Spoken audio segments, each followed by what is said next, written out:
ព្រះសម្មាសម្ពុទ្ធនិយាយពីបុគ្គលអន់4យ៉ាង1ល្ងងអន់ណាស់និយាយអីក៏មិនយល់ដែរ2ឆាប់ជឿគេនិយាយអីជឿនឹងអត់ពិចារណាទេ3គឺមើលងាយព្រោះការនៅរួម4មើលងាយគឺការស្និទ្ធស្នាលមានគេទៅសួរព្រះអង្គដែរក្នុងការឡាមសូត្រអញ្ចឹងខ្មែរមិនឆ្លើយថាយ៉ាងម៉េចទេណាគេសួរថាបបិទ្ធព្រះអង្គនៃពួកស្ដេចទៅសួរព្រះអង្គថាមានសាស្តាជាច្រើនសាសនាជាច្រើនសិតតែអួតថាខ្លួនឯងបរិសុទ្ធអ្នកដតីមិនបរិសុទ្ធធ្វើតាមនេះទៅបានសុខណាមិនធ្វើតាមនឹងមិនបានទេចុះរីឯព្រះអង្គវិញសួរព្រះអង្គណានៅក្នុងសាសនាព្រះអង្គវិញតើមានវាទៈយ៉ាងណាបានព្រះអង្គរៀបរាប់មកប្រហែលជា10រឿងថាអ្នកទាំងឡាយកុំតន់ទទួលយកកុំជឿថានេះជាសាស្តារបស់អ្នកនេះជាគ្រូរបស់អ្នកកុំជឿពាក្យបរមបរាកុំជឿពាក្យឮតគ្នាកុំជឿគម្ពីរដីកាកុំជឿចាស់ទុំរបស់អ្នកកុំជឿគំនិតដែលអ្នកគ្រាន់តែត្រេះរិះស្មើច្បុចយកគ្រប់រឿងទាំងអស់ប៉ុន្តែអ្នកត្រូវប្រើបញ្ញារបស់ខ្លួនឯងមិនមែនបដិសេធមកស្ដាប់ទេតើការបង្រៀននោះការនិយាយនោះ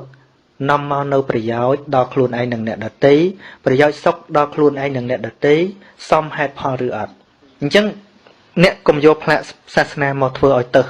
ត្រូវប្រើខួរក្បាលទទួលយកមកពិចារណាប្រសិនបើពាក្យទាំងអស់នោះសាសនាទាំងអស់នោះដឹកនាំអ្នកឲ្យបានសេចក្តីសុខស្ងប់ផ្លូវចិត្តសេចក្តីសុខសេចក្តីចម្រើនទាំងខ្លួនឯងនិងអ្នកដទៃហើយវាសមហេតុផលសាសនានោះហើយគឺជាសាសនាល្អសាសនាណាក៏ដោយវាទៈណាក៏ដោយទោះបីវាមានតំណរាប់រយពាន់ឆ្នាំក៏ដោយក៏ប៉ុន្តែវាមិននាំឲ្យកើតប្រយោជន៍មិននាំឲ្យមានសេចក្តីចម្រើនមិននាំឲ្យអ្នកភ្លឺស្វាងក្នុងជីវិតអ្នកត្រូវតែលះបង់ចឹងព្រះអង្គមិនដែលអួតថាអ្នកឯងត្រូវមកកាន់សាសនាយើងដោយអត់យល់ពីព្រះអង្គព្រះអង្គមិនចង់បានទេយល់ទេចឹងបានព្រះអង្គប្រើពាក្យមួយថាព្រះតថាគតមានព្រះនាមថាបរិសត្តមសារថិទ្រង់ទូនមានអ្នកដែលមានឧបនិស្ស័យគ្មានសម្រាប់សាសនាណាពពុទ្ធត្រាស់ដឹងដំបូងមានតែមួយអង្គគត់ដែលដឹងសច្ចធម៌អ្នកខ្លះយល់ច្រឡំថាយើងកាន់ពុទ្ធសាសនាយើងត្រូវការពីឲ្យខឹងស្អប់អ្នកកាន់សាសនាដល់ខុសព្រះពុទ្ធត្រាស់ដឹងមកនឹងគឺដើម្បីនាំអ្នកទាំងអស់ដែលកំពុងជឿខុសនឹងតាពីព្រោះពេលព្រះអង្គត្រាស់ដឹងមកម៉ែឪព្រះអង្គក៏កាន់ព្រហ្មញ្ញទាំងអស់ឪពុកម្ដាយសិរីបុត្រកាន់ព្រហ្មញ្ញសាសនាទាំងអស់ថាគ្មាននរណាម្នាក់កាន់ពុទ្ធសាសនាទេអត់ទេញោមសិក្សាពុទ្ធប្រវត្តិបានដឹងអញ្ចឹងឲ្យបានពេលត្រាស់ដឹងដំបូងព្រះអង្គមើលទៅសត្វលោកនឹងកំពុងតែងោកងុយនៅក្នុងជំនឿនៅក្នុងការជឿផ្ដេសផ្ដាសអត់ឃើញសច្ចធម៌នេះព្រះអង្គរាជបតីគួរទៅប្រាប់អត់ព្រោះប្រាប់ជាងគេខឹងអ្វីដែលគេកំពុងជឿយើងថាគេខុសមិនមិនចឹងឃើញទេហើយគេកំពុងតែស្រឡាញ់គ្នាអត់ធោហេតុរបស់វាតែដីទុកកើតពីស្រឡាញ់នឹងឯងទៅប្រាប់ថាអញ្ចឹងគេខឹងរាជបតីនឹងហើយបានព្រមមករតនានោះអញ្ចឹងសួរថាតើនរណាយល់សច្ចធម៌ខ្លះពេលដែលព្រះអង្គត្រាស់ដឹងភ្លាមណាតើនរណាយល់ខ្លះហើយសួរថាមនុស្សទាំងអស់នឹងមានសាសនាអត់ថាសុទ្ធតែមានគ្មាននរណាទំនេរអត់មានសាសនាមួយទេសុទ្ធតែមានអគ្គសាវកស្ដាំរបស់ព្រះអង្គកាន់ព្រហ្មញ្ញសាសនាបួសជាមួយអាចារ្យសញ្ជ័យទេអគ្គសាវកឆ្វេងក៏អញ្ចឹងដែរអញ្ចឹងញោមចង់ឲ្យថាតើភាពខុសគ្នាយ៉ាងណាថ្មក៏និយាយថាសាសនាក្រៅពីពុទ្ធសាសនាគឺឲ្យអត្ថិភាពទៅរបស់ក្រៅខ្លួនគឺបួងសួងទៅរបស់ក្រៅខ្លួនតែព្រះសម្មាសម្ពុទ្ធឲ្យអត្ថិភាពមកលើខ្លួនឯងឲ្យមនុស្សប្រើបញ្ញាញាណរបស់ខ្លួនឯងយល់ទេអានឹងផ្ដើមដំបូងទេណាផ្ដើមដំបូងទេហើយអ្នកដែលគោរពជឿព្រះអង្គមានពាក្យមួយនៅក្នុងធម៌នោះថាសន្តិតិកោជាធម៌គឺព្រះអរិយបុគ្គលដឹងពិតឃើញពិតដោយបច្ចវេកណញាណទល់តែមានបញ្ញាឃើញច្បាស់នៅសច្ចធម៌ដោយខ្លួនឯងនរណាមកប្រាប់អីក៏លែងបានវាច្បាស់នៅពេលដែលយើងមិនតាន់ឃើញសច្ចធម៌ដោយខ្លួនឯងទេពិបាកនិយាយប្រាប់ពីព្រោះសច្ចធម៌នេះគឺត្រូវពឹងបញ្ញាខ្លួនឯងអត្តាអត្តនោនេថោនឹងតំណែងហ្នឹងគឺត្រូវពឹងបញ្ញាញាណខ្លួនឯងដើម្បីឃើញសច្ចធម៌ហើយកាលណាបើមិនឃើញទេសទ្ធានឹងវាមិនតាំងមាំទេដូចអ្នកណាដែលគ្រាន់តែចូលមកបាក់ជាមួយព្រះអង្គអត់រៀនអត់យល់អំពីអ្វីដែលព្រះអង្គសម្ដែងទេព្រះអង្គដេញចេញថាអត់ប្រយោជន៍ទេដូចវគ្គលិចឹងបួសដល់ទៅបួសទៅមួយថ្ងៃអង្គុយមើលទៅមុខព្រះអង្គព្រះអង្គស្អាតហ្នឹងបើអត់បួសដូចវាមិនបានឃើញចឹងដល់ទៅបួសទៅពេលព្រះអង្គថាអពេហេតថយគ្មានប្រយោជន៍ព្រះអង្គថាទោះបីជាអ្នកមកអោបតថាគតមកកាន់ជីវរតថាគតមកថើបតថាគតបើអ្នកមិនយល់មិនឃើញនៅអ្វីដែលយើងប្រាប់អ្នកឈ្មោះថាមិនស្គាល់តថាគតទេហ្នឹងចឹងអញ្ចឹងអ្នកដែលឃើញការពិតហើយនរណាប្រាប់អីក៏លែងជឿឧទាហរណ៍អញ្ចេះអាត្មាកាលពីក្មេងដើរទៅវត្តឬមេក្រូ អាត្មាសួរលោកឪពុកអាត្មាសួរថាហើយមនុស្សនៅក្នុងមេក្រូនឹងប៉ុនម៉ានក៏ស្រែកលឺមិនជ្រៀងលឺមិនថ្លៃយល់ថាមានមនុស្សនៅក្នុងនឹងអាហ្នឹងដែលយើងមិនដឹងហ្នឹងមិនជឿអញ្ចឹងហើយដល់គាត់ប្រាប់បដោយទៅមិនបានគិតទេគាត់ថាមនុស្សនៅក្នុងនោះសឹមនឹកខ្ទើយពុំក៏ដល់វាប៉ុនសាយបើ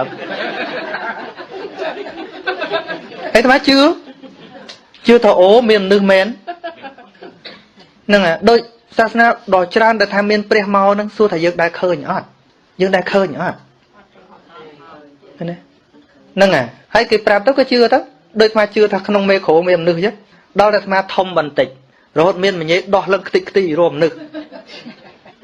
ដល់ផ្លាស់កសាទេផ្លាស់នេះលឺផ្សេងថាអូចាញ់បោកអើតាមពិតក្នុងនេះវាអត់មានមនុស្សទេ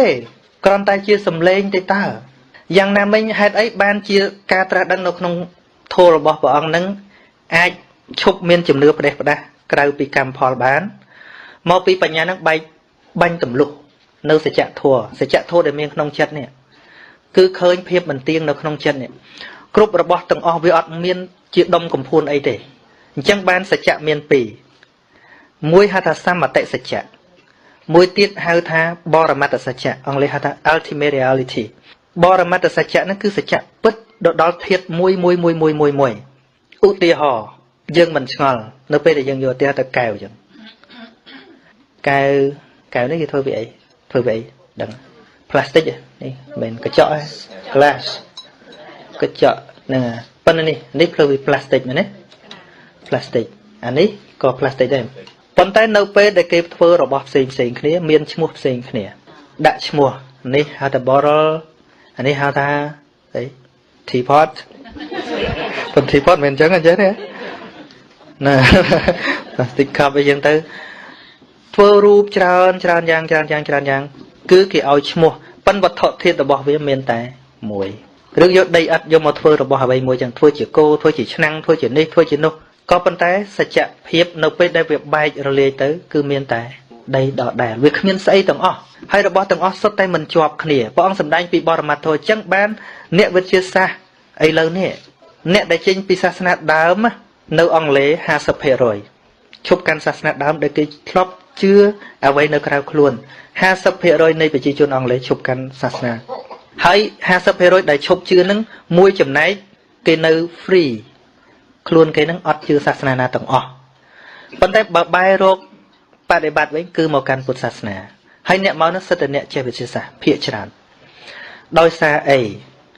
ដោយសារគេសិក្សានៅមេរៀនរបស់ព្រះសម្មាសម្ពុទ្ធ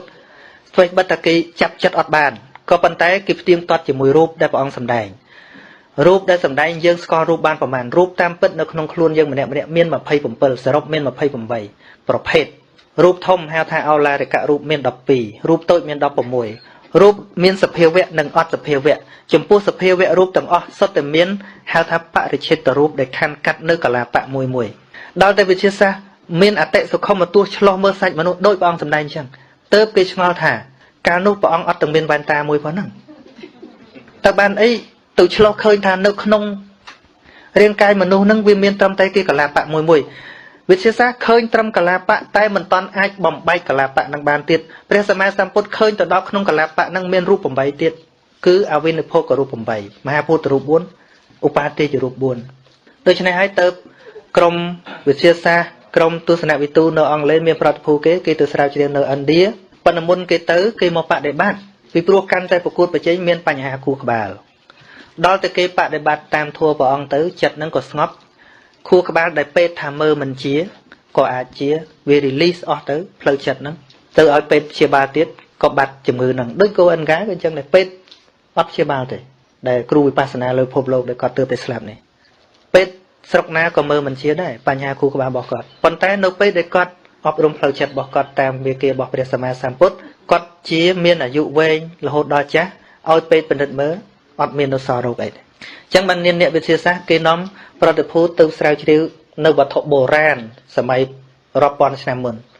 ទៅដល់ឃើញសសរស្តម្ភតាំងពីជាង 2000 ឆ្នាំមុនស្រុក